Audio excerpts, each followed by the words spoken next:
মুতা বিয়ে মানে খণ্ডকালীন বিয়ে, কন্ট্রাক্ট ম্যারেজ যেটাকে বলা যেতে পারে, 3 দিনের, 6 দিনের, 1 মাসের, 2 মাসের, 15 দিনের, 1 সপ্তাহের জন্য টাকার বিনিময়ে, নির্দিষ্ট একটা টাকার বিনিময়ে বিয়ে, এটা মুতা বিয়ে। এটা ইসলামে ক্ষণিকের জন্য, অল্প কয়েকদিনের জন্য এটা জায়েজ ছিল একটা সময়ে, পরবর্তীতে এটা হারাম করে দেওয়া হয়েছে সহিহ মুসলিম সহ একাধিক গ্রন্থে। পরবর্তীতে মুতা বিয়ে হারাম করে দেওয়া হয়েছে। অথচ শিয়াদের আকীদা বিশ্বাস যে মুতা বিয়ে না করলে কারো ঈমান পূর্ণ হবে না, এবং এটাও মনে করে তারা যে একজন পরহেজগার নারীর সাথে মুতা বিয়ে করলে 70 বার কাবা জিয়ারতের চেয়ে বেশি নেকি হবে।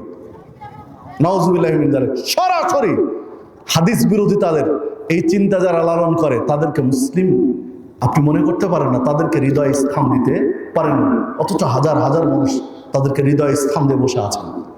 দেখুন, আরো যদি দেখেন 930 সালে তৎকালীন খলিফা ছিলেন আব্বাসীয় খলিফা, আব্বাসীয় খেলাফতকালে 930-এ তৎকালীন শিয়াদের নেতা আবু তাহের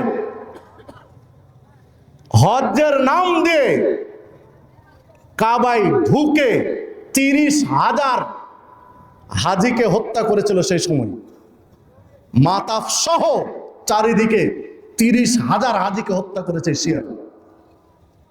শত শত লাশ জমজম কূপের মধ্যে ফেলেছে যেন এর পানি অপবিত্র হয়ে যায়। কাবা ঘরে যে হাজরে আসওয়াদ চুমু দিতে হয়, এই হাজরে আসওয়াদকে চুরি করে ওরা নিজেদের দেশে নিয়ে গেছে। 930 থেকে 952 পর্যন্ত 22 বছর কাবা ঘরে হাজরে আসওয়াদ ছিল না। আপনি ইতিহাস খোঁজেন, আপনার কাছে পরিষ্কার হয়ে যাবে। ওই সময়ের বা এই বিষয়ের ইতিহাস খোঁজেন, আপনি ক্লিয়ার পেয়ে যাবেন, ডিটেল সবই পাবেন। 22টা বছর ধরে হাজরে আসওয়াদ নিতে পারেনি এই শিয়াদের কাছ থেকে।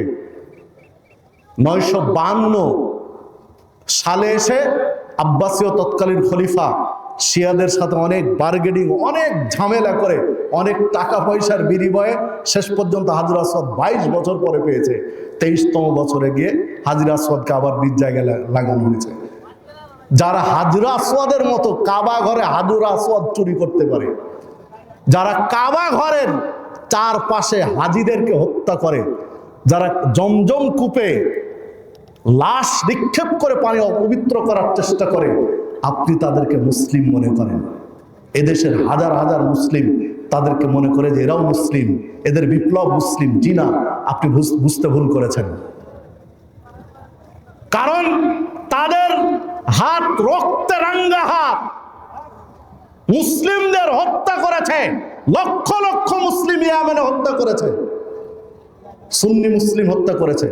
লক্ষ লক্ষ মুসলিম সিরিয়ায় হত্যা করেছে এই শিয়ারা। আপনি ইতিহাস খোঁজেন, আজও যদি দেখেন তাহলে এই ইরান এই যুদ্ধ বন্ধের জন্য প্রস্তাব দিয়েছে কয়টা?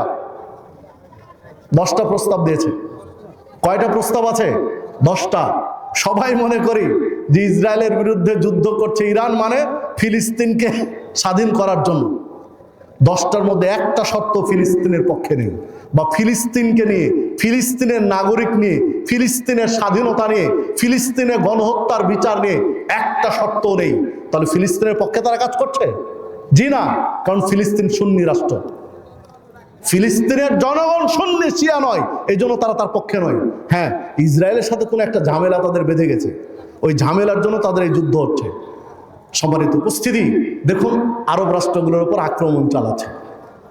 তো যে কথা বলছিলাম, শিয়াদেরকে অন্তর থেকে মেনে নেওয়া, শিয়াদেরকে অন্তর থেকে বিশ্বাস করা, ইহুদিদেরকে অন্তর থেকে বিশ্বাস করলে যেভাবে ঈমান ভেঙে যাবে, ইহুদিদের পক্ষ নিলে যেমন ঈমান ভেঙে যাবে, ইহুদিদেরকে সাপোর্ট করলে, দোয়া করলে যেমন ঈমান ভেঙে যাবে, শিয়াদের পক্ষ নিয়ে শিয়াদের জন্য দোয়া করলে আপনার ঈমান ভেঙে যাবে।